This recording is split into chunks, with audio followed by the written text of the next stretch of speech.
Chapitre 43. Répétition. Sunny était debout avant même de se réveiller complètement. Il tenait déjà la lame d'azur.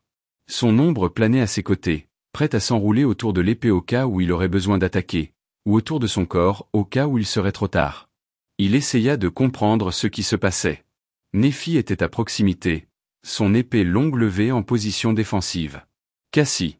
Où est Cassie? Craignant ce qu'il pourrait voir des tentacules géants s'élançant vers eux dans l'obscurité, il regarda autour de lui. À l'horizon les premiers signes de l'aube commençaient à poindre, ajoutant une légère nuance de gris à la noirceur du monde. Dans cette obscurité, aucun signe de danger. Finalement, il a vu Cassie. La jeune fille aveugle trébuchait au bord du quai, l'air horrifié. Ses cheveux blonds en bataille, elle tendait les mains, visiblement perdue dans l'espace. Bien sûr, aucun mur ne la guettait. Le quai était ouvert aux éléments, et la seule chose qui attendait Cassie était un plongeon dans les eaux sombres et tumultueuses. Avant même que Sunny ne comprenne ce qu'il faisait, il courait déjà. Ce n'était pas très malin après tout, il ignorait ce qui avait poussé Cassia à crier et s'il y avait un danger caché à proximité. De plus, il faisait encore trop sombre pour que Nephi puisse voir. Son brusque mouvement aurait pu la pousser à frapper avec son épée avant de poser des questions. Toutes ces raisons étaient bonnes pour attendre et observer d'abord, mais d'une manière inhabituelle et complètement irrationnelle, Sunny a agi avant de réfléchir. Il attrapa Cassie quelques instants avant qu'elle ne descende de la plateforme, et la tenant fermement dans ses bras, traîna la fille aveugle en arrière. « Je l'ai eu » hurla Sunny, faisant comprendre à Étoile Changeante qu'il n'était pas nécessaire de le poignarder avec une épée. Et puis, d'une voix calme, il dit à Cassie. « Je t'ai compris. Tout va bien. Calme-toi. » Il sentit le corps de la jeune fille trembler et regarda à nouveau autour de lui, essayant de comprendre ce qui l'avait effrayé à ce point. Mais rien. Nephi écoutait la mère pour la même raison. Au bout de quelques secondes, elle demanda. « Tu vois quelque chose ?» Sunny secoua la tête, impuissant. « Non. » Il aida Cassie à s'asseoir au centre de l'estrade. Tandis que Nephi montait la garde au-dessus d'eux, il examina la jeune fille aveugle pour s'assurer qu'elle n'avait aucune blessure. Tout semblait aller bien. Elle n'est blessée nulle part. Étoile Changeante baissa les yeux. Bien que son visage restât indifférent, il devina qu'elle était un peu troublée. Au bout d'une seconde ou deux, elle demanda d'un ton qui ressemblait peut-être à sa version d'un ton apaisant. Le son était à peu près le même que d'habitude. « Cassie, que s'est-il passé ?» Comme par magie, cela sembla calmer un peu la jeune fille aveugle. Au moins suffisamment pour qu'elle puisse parler d'une voix tremblante. Cassie tendit une main et la pointa vers le bas. Là la tête. « J'ai vu, oh mon Dieu !» Sunny fronça les sourcils et regarda Nephi. A-t-elle eu une vision? Le passé? La grande fille resta silencieuse un instant. Je ne sais pas. Ce n'était jamais arrivé auparavant. Ils se tournèrent tous les deux vers Cassie, ne sachant pas quoi faire. Comme il n'y avait aucun danger apparent aux alentours, ils se relayèrent pour tenter de calmer la jeune fille horrifiée. Cependant, après cette phrase, elle se tut et refusa de parler à nouveau. Rien ne semblait y faire. Au bout d'un moment, Nephi soupira. Laissons-la tranquille, pour l'instant. Elle a peut-être besoin de temps. Sunny allait répliquer, mais à vrai dire, il n'avait pas d'idée non plus. Finalement, il hocha simplement la tête. D'accord. Je vais la surveiller. Cependant, Changing Star avait d'autres idées. Astérisque astérisque astérisque. Alors que le soleil se levait et que la mer déchaînée se retirait, Nephi choisit de laisser un peu d'espace à Cassie et conduisit Sunny jusqu'au bord de la plateforme. Cependant, elle veilla à toujours garder la jeune fille aveugle à l'horizon. Cassia était assise, les genoux serrés. Ses yeux étaient fermés, mais de légers tremblements parcouraient son corps par intermittence, trahissant son réveil. L'œil de Sunny tressaillit. « Tu es sûr que c'est normal de la laisser comme ça ?» Nephi lui lança un regard compliqué. « Oui. » Puis, après réflexion, elle ajouta. « Cassie est forte. » Sunny ne savait pas quoi répondre. Si Étoile Changeante considérait quelqu'un comme fort, alors c'était probablement le cas. Cependant, fort était le dernier mot qui lui venait à l'esprit en pensant à cette jeune fille délicate, belle et aveugle. N'avait-elle pas constamment besoin de leur aide? Mais il y avait aussi d'autres formes de force.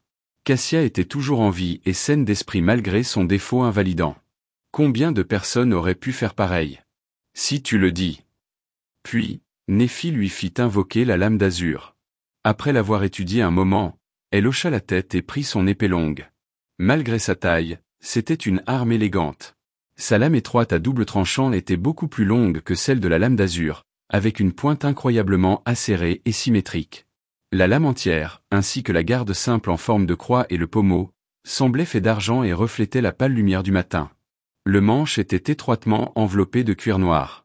Mettant les deux épées côte à côte, Néphi parla.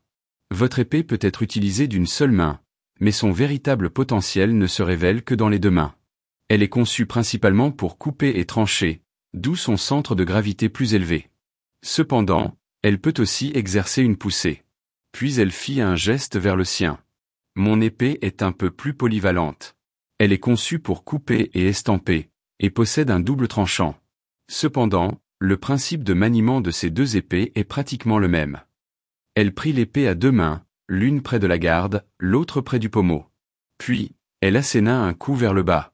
Ce sont deux armes à levier. Lorsqu'on les tient à deux mains, une main pousse, dit-elle en abaissant l'épée avec la main près de la garde. Tandis que l'autre main tire. La main près du pommeau tirait simultanément la poignée vers le haut, donnant à la lame une énorme augmentation de vitesse. Voici comment générer de la force et exécuter des frappes puissantes. À votre tour.